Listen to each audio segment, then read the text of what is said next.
নমস্কাৰ সাজদা ৰিয়েলিটি চাই থকাৰ ধন্যবাদ এটা গুৰুত্বপূৰ্ণ খবৰ লৈ অহাৰ চেষ্টা কৰিছোঁ ৰাজ্যৰ অব্যাহত আছে নিচাজাতীয় সামগ্ৰীৰ অবৈধ সৰবৰাহ যিমানে আসলতে আৰক্ষী প্ৰশাসন কঠোৰ হৈছে সিমানে যেন স্মাৰ্ট হৈছে অবৈধ সৰবৰাহকাৰীক এইবাৰ বঙাইগাঁৱৰ গেৰুকাবাৰীত 3 লাখ টকাৰ গাঞ্জা ইতিমধ্যে জব্দ কৰা হৈছে 3 লাখ টকাৰ গাঞ্জাৰ লগতে এগৰাকী মহিলাকো আটক কৰা হৈছে পূৰ্বতেও জনাইছো যে ৰাজ্যত সময়ে সময়ে আৰক্ষী প্ৰশাসনে আসলতে অবৈধ যি নিচাজাতীয় সামগ্ৰী আছে সেই সামগ্ৰীৰ বিৰুদ্ধে কঠোৰ হোৱা দেখা যায় সময়ে সময়ে অভিযান চলায় কিন্তু তাৰ পাছতো যেন সেই অভিযানকো আওকাণ কৰা নাই কেৰেপ কৰা নাই একাংশ গাঞ্জা ব্যৱসায়ী বা একাংশ নিচাজাতীয় যে সামগ্ৰীৰ ব্যৱসায়ী আছে অবৈধ সৰবৰাহকাৰী আছে তেওঁলোকে যেন কেৰেপ কৰা নাই ৰাজ্য চৰকাৰক বা আৰক্ষী প্ৰশাসনক আৰু এইবাৰ খবৰ আহিছে বঙাইগাঁৱৰ পৰা বঙাইগাঁৱৰ গেৰুকাবাৰীত 3 লাখ টকাৰ গাঞ্জা জব্দ কৰা হৈছে ভাং জব্দ কৰা হৈছে 3 লাখ টকাৰ আৰু তাৰ লগতে এগৰাকী মহিলাক আটক কৰা হৈছে মই পিছিআৰ টিমক অনুৰোধ জনাইছো এই ভিজুৱেলছ দেখাবলৈ আমি জনাই আছো এই মুহূৰ্তৰ এটা গুৰুত্বপূৰ্ণ খবৰ বঙাইগাঁৱৰ গেৰুকাবাৰীৰ পৰা উদ্ধাৰ কৰা হৈছে 3 লক্ষাধিক টকাৰ মূল্যৰ গাঞ্জাসহ এগৰাকী মহিলা ইতিমধ্যে মহিলাগৰাকীক গ্ৰেপ্তাৰ কৰা হৈছে আমি স্ক্ৰীনত আপোনালোকক এই ভিজুৱেলছ দেখাই আছো নিখাৰ ভাগত আৰক্ষীয়ে অভিযান চলাইছিল আৰু এই বৃহৎ পৰিমাণৰ গাঞ্জা উদ্ধাৰ কৰা হৈছে বঙাইগাঁৱৰ গেৰুকাবাৰী তহলদাৰী আৰক্ষী চকীৰ অভিযানত জব্দ কৰা হয় এই গাঞ্জাখিনি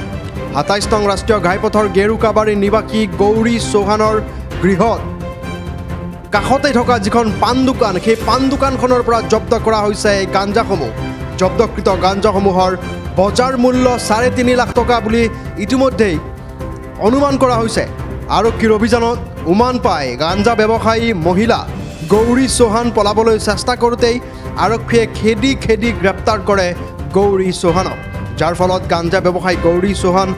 সামান্য পৰিমাণে আহত হোৱাত ততাতীয়াকৈ মানিকপুৰ স্বাস্থ্য কেন্দ্ৰত ভৰ্তি কৰাইছে আৰক্ষীয়ে পুনৰবাৰ জনাইছে এইবাৰ বঙাইগাঁৱৰ গেৰুকাবাৰীত 3 লক্ষাধিক টকাৰ মূল্যৰ গাঞ্জাসহ এগৰাকী মহিলাক গ্ৰেপ্তাৰ কৰা হৈছে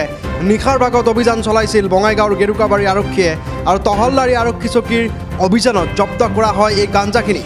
২৭ নং ৰাষ্ট্ৰীয় ঘাইপথৰ গেৰুকাবাৰী নিবাসী গৌৰী চৌহানৰ গৃহৰ লগত যিখন সংলগ্ন পাণ দোকান সেই পাণ দোকানখনৰ পৰাই জব্দ কৰা হৈছে বৃহৎ পৰিমাণৰ গাঞ্জাসমূহ জব্দকৃত গাঞ্জাখিনিৰ মূল্য প্ৰায় ৩.৫ লাখ টকা আৰক্ষীৰ অভিযানত উমান পায় গাঞ্জা ব্যৱসায়ী তথা মহিলা গৌৰী চৌহান পলাবলৈ চেষ্টা কৰোঁতে আৰক্ষীয়ে খেদি গ্ৰেপ্তাৰ কৰে গৌৰী চৌহানক আৰু এই খেদাখেদিৰ পিছতেই গৌৰী চৌহান সামান্য পৰিমাণে আহত হৈছে পলাবলৈ চেষ্টা কৰোঁতে গৌৰী চৌহান আহত হৈছে আৰু আহত গৌৰী চৌহানক ততাতীয়াকৈ মানিকপুৰ স্বাস্থ্য কেন্দ্ৰত ভৰ্তি কৰাইছে আৰক্ষীয়ে আচলতে যিমানেই স্মাৰ্ট হৈছে ৰাজ্যৰ আৰক্ষী প্ৰশাসন সিমানেই যেন তাতকৈ বেছি স্মাৰ্ট হৈছে আচলতে অবৈধ সৰবৰাহকাৰী আৰু বঙাইগাঁৱৰ গেৰুকাবাৰীত 3 লক্ষাধিক টকাৰ মূল্যৰ গাঞ্জা ইতিমধ্যেই জব্দ কৰা হৈছে আৰু জব্দকৃত গাঞ্জাখিনিৰ লগতে এগৰাকী মহিলাকো গ্ৰেপ্তাৰ কৰা হৈছে